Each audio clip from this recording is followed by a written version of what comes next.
Okay, so we want to solve this problem, which is, I think, the 9th problem in the homework set. And I believe it's most like problem number 36 out of the textbook. So we want to use the washer method to find the volume of the solid generated when the region bound by y equal the square root of quantity x divided by 2, the line y equals 0, which is basically the x-axis, and the vertical line x equal 2 is revolved about the y-axis. So the first thing we have to do is graph the region so we know what we're talking about. So now you can see the graph here. So the x-axis is the line y equals 0.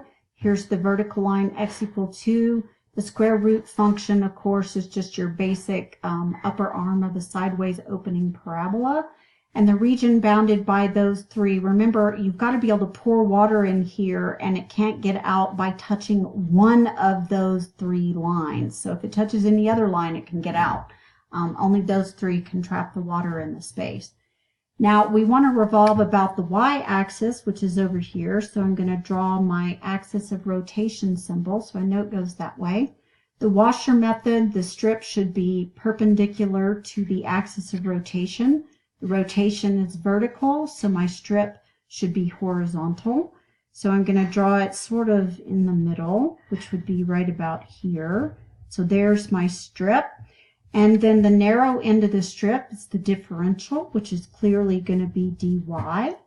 And that means that I have to solve this for x so that I can have y values in the equation itself. So I'm going to take my equation, which is y equals the square root of x over 2. I'm going to square each side so that I can solve this for x, so I can get y variables. So I have y squared equals x divided by 2, so x equals 2y squared. So this is the equation solved for x. And now what I need to do is figure out what the inner and the outer radius are.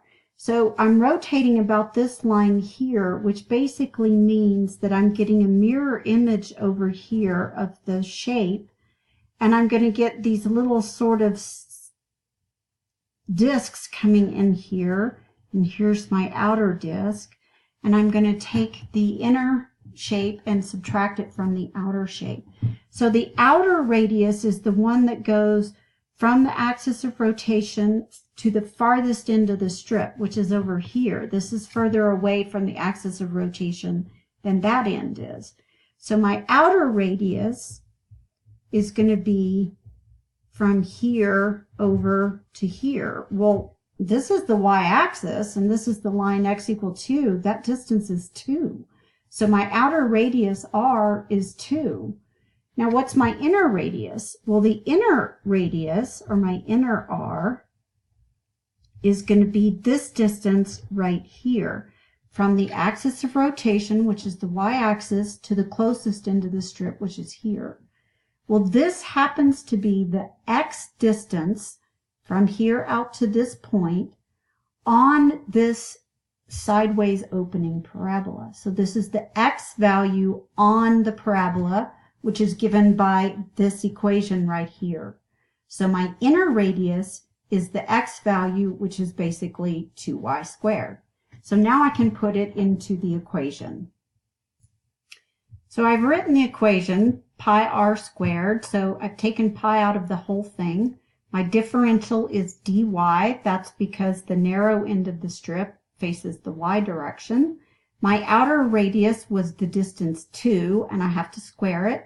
The inner radius is the x value on the parabola, which when solved for x gives me 2y squared. I need to square it. Now I need to find the limits of integration. If the differential is dy, these have to be y values. So I need to know what is the lowest strip, which would be right here on the x-axis where y equals 0. So that would be 0. And I need to know what the highest strip would be in that region, which would be this strip right up here when x is 2. Well, when x is 2, if I plug it into the original equation, 2 divided by 2 is 1, and the square root of 1 is 1. So y equals 1 up here. So this point right here has coordinates 2, 1. So I'm using the y value at that point. So now I can go ahead and do the rest of the algebra and the arithmetic, and you'll see the answer. So when I work out the arithmetic, notice that I integrated 4 becomes 4y. The integral of y to the 4th becomes y to the 5th over 5 times the 4, and then the pi, and I end up with 16 pi over 5.